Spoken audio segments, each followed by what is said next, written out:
Hello everyone, नमस्ते अनि स्वागत छ हजुरहरूलाई हिमालय किचनमा।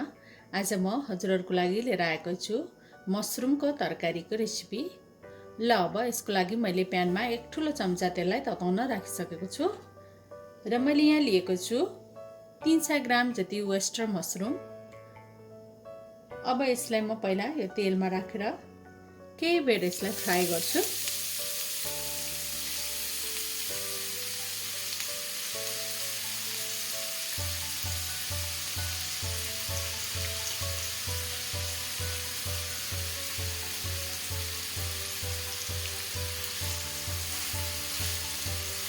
अब यसलाई हल्का गोल्डन ब्राउन हुने बेलासम्म फ्राई गर्नुपर्छ।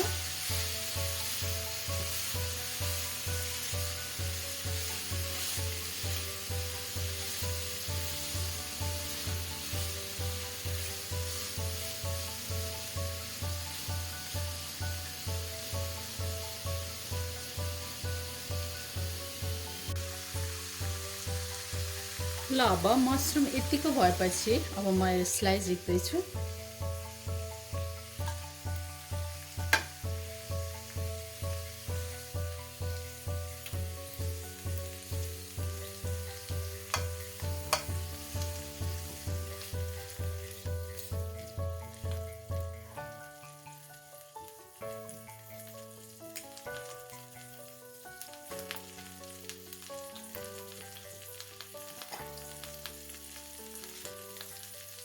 र मैले अब यहाँ राखेँ एउटा मिडियम साइजको आलु।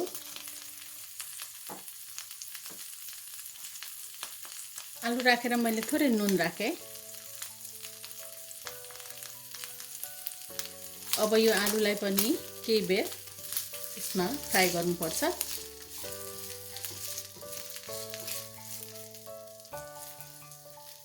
फ्राई भएपछि अब यसलाई पनि मैले झिकेँ।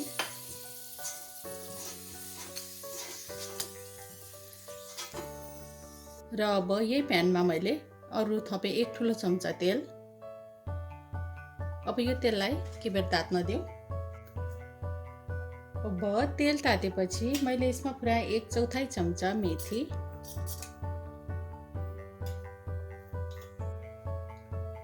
ल अब मेथी यतिको भएपछि मैले पुऱ्याएँ आधा सानो चम्चा जिरा,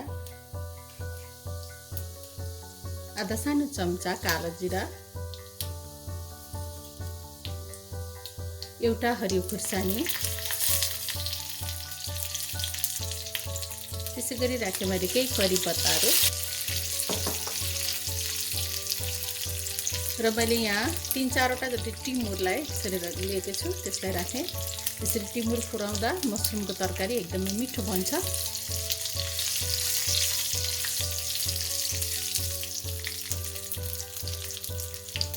अब मैले यसमा राखेँ एउटा सानो साइजको प्याज।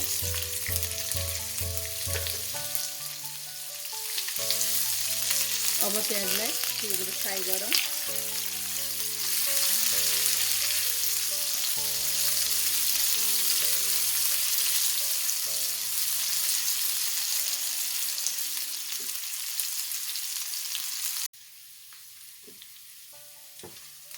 ल अब प्याज यतिको भएपछि मैले यसमा राखेँ एक सानो चम्चा लसुन र अदुवाको पेस्ट।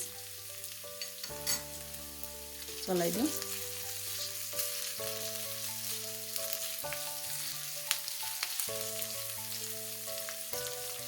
र मैले यसमा राखेँ आधा सानो चम्चा बेसार।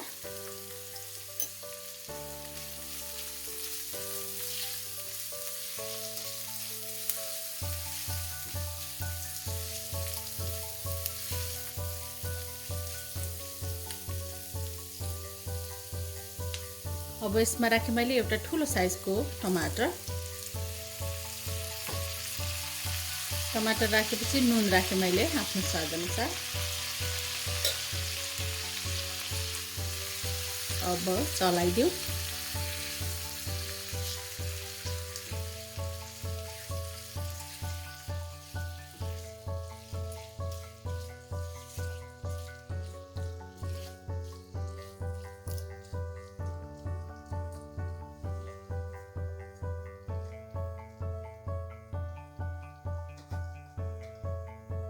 र मैले राखेँ 1 सानो चम्चा जिरा र धनियाको पाउडर।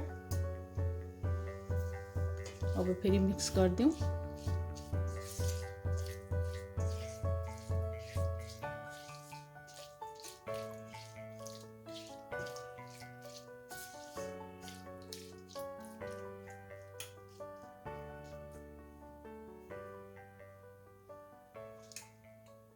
अब यसलाई छोपेर 6-7 मिनेट जति पकाउनु पर्छ।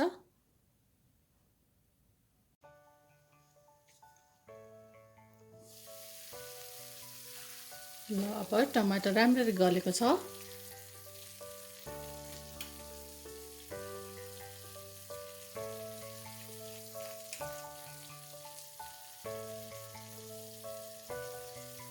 अब यति बेला भएपछि मैले यसमा राखेँ 1 सानो चम्चा काश्मिरी रातो खुर्सानीको धुलो।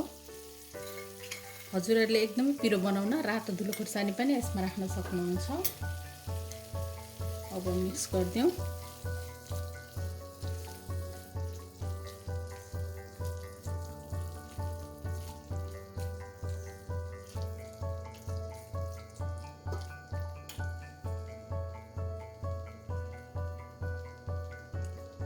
र अब यति बेला भएपछि मैले यसमा राखेँ अघि फ्राई गरेको आलु र अघि फ्राई गरेको मसरुम र मसरुममा मैले अघि नुन राखेको छैन, त्यसैले मैले आफ्नो स्वाद अनुसार थोरै नुन थपेँ। अब यसलाई मिक्स गरिदिउँ।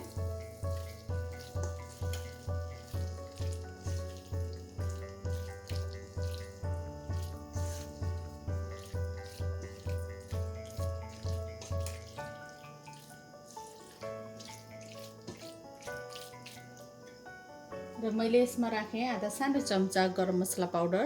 हजुरहरूले मिट मसला राख्न पनि सक्नुहुन्छ।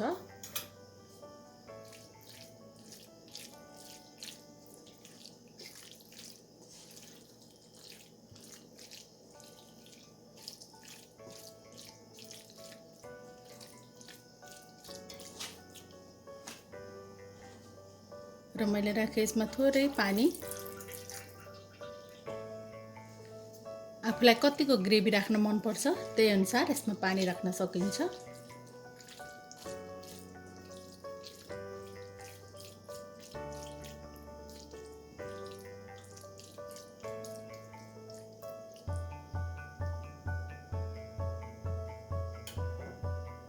अब यसलाई छोपेर अरु 6-7 मिनेट जति पकाउनु पर्छ।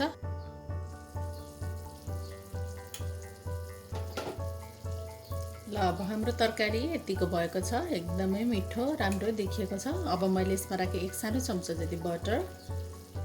बटर राख्न मन नहुँदा नराख्दा पनि हुन्छ।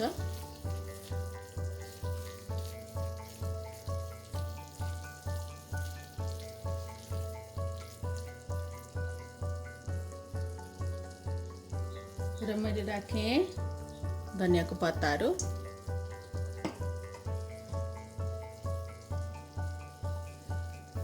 र कसुरी मेथी राखेँ मैले माथिबाट। अब यसलाई मिक्स गरिदिउँ।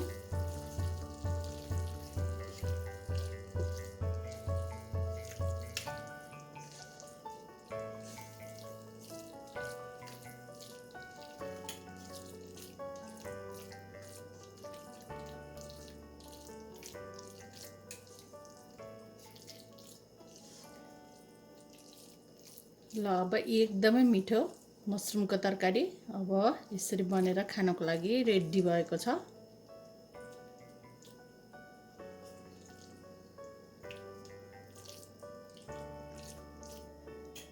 ल हाम्रो एकदमै मिठो च्याउको तरकारी चाहिँ अब यसरी बनेर खानको लागि रेडी भएको छ।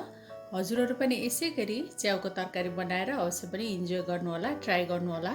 एकदमै मिठो हुन्छ यसरी बनाउँदा। हस् त यो रेसिपी हजुरहरूलाई राम्रो लाग्यो भने हाम्रो भिडियोलाई लाइक, कमेन्ट, सेयर गरिदिनु होला। यस्तै रेसिपीहरूको लागि हाम्रो च्यानललाई सब्स्क्राइब पनि गरिदिनु होला। सब्स्क्राइब गरिसकेपछि नजिकै रहेको नोटिफिकेसन बेललाई पनि अवश्य पनि क्लिक गरिदिनु होला। फेरि पनि यस्तै मिठो परिकारको रेसिपी लिएर आउने नै छु। हाम्रो भिडियो हेरिदिनु भएकोमा हजुरहरूलाई धेरै धेरै धन्यवाद।